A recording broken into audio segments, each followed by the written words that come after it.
ایک موقع پر ہمارے نبی صلی اللہ علیہ وسلم گھر سے باہر تشریف لائے تو آپ نے صحابہ کرام کی جماعت کو دیکھا۔ آپ نے پوچھا تمہارا کیا حال ہے؟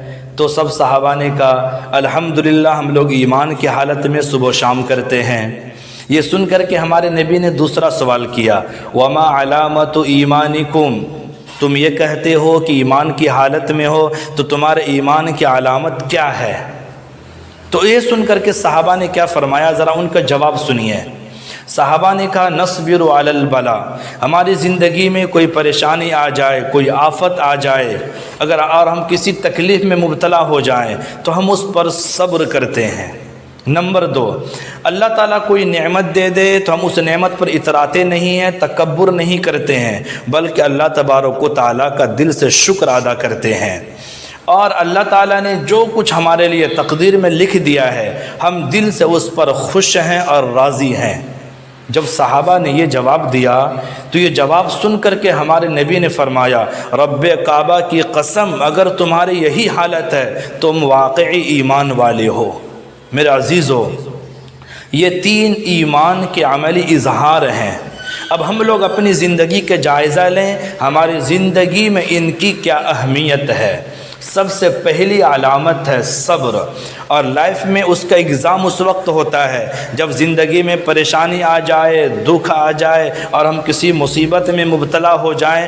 ایسے وقت اپنے کردار کو دیکھیں کہ آپ کیا کرتے ہیں۔ آپ شور کرتے ہیں، واویلا کرتے ہیں، ہنگامہ مچاتے ہیں، یا پھر آپ اللہ کے لیے صبر کرتے ہیں۔ ایسے وقت میں آپ دیکھیں اپنی زندگی کو۔ قرآن کریم میں اللہ نے فرمایا وَاصْبِرْ وَمَا صَبْرُكَ إِلَّا بِاللَّهِ، تو صبر اللہ کو پسند ہے، صبر کے ذریعے اللہ کی مدد آتی ہے۔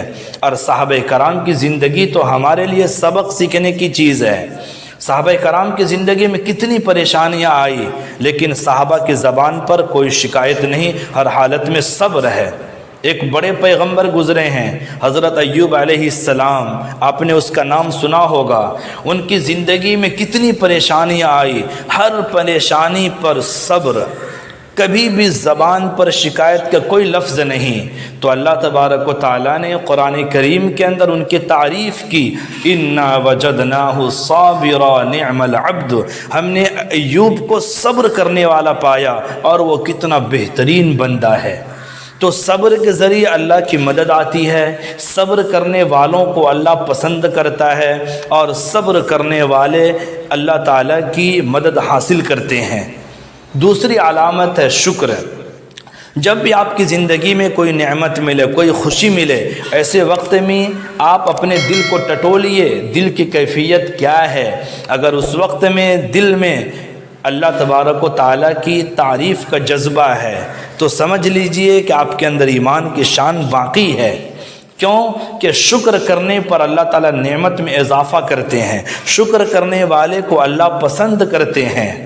اور جو بندہ جس نعمت پر شکر کر دے وہ نعمت گھٹتی نہیں ہے بلکہ بڑھتی رہتی ہے۔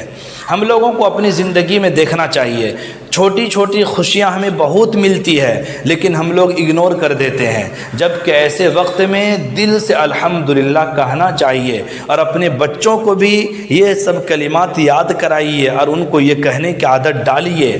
آپ کہیں سفر میں نکلے، سکون کے ساتھ، خیر و عافیت کے ساتھ منزل تک پہنچ گئے، اور آج کے دور میں تو بہت مشکل ہے، کتنے سارے ایکسیڈنٹ کے واقعات ہو رہے ہیں۔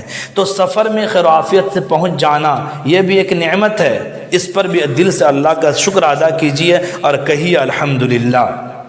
آپ نے ایگزام دیا، ایگزام میں بہت اچھا نمبر آیا، آپ پاس ہو گئے، یہ ایک بڑی نعمت ہے، اس پر اللہ کا شکر ادا کیجیے۔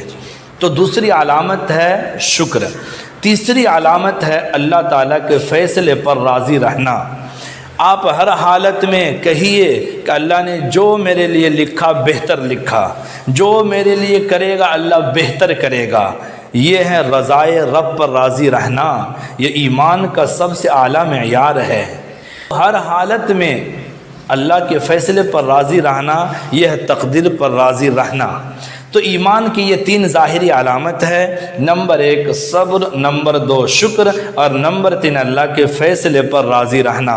ہم لوگ اگر اپنی زندگی میں ان چیزوں پر عمل کریں کہ جب بھی مشکل آئے تو صبر کرنے والے بنیں، جب اللہ کوئی نعمت دے تو اس پر شکر ادا کرنے والے بنیں، اور ہر حالت میں اللہ کے فیصلے پر راضی رہنے والے بن جائیں، تو سمجھ جائیے کہ آپ نے ایمان کی علامت کو پہچان لیا۔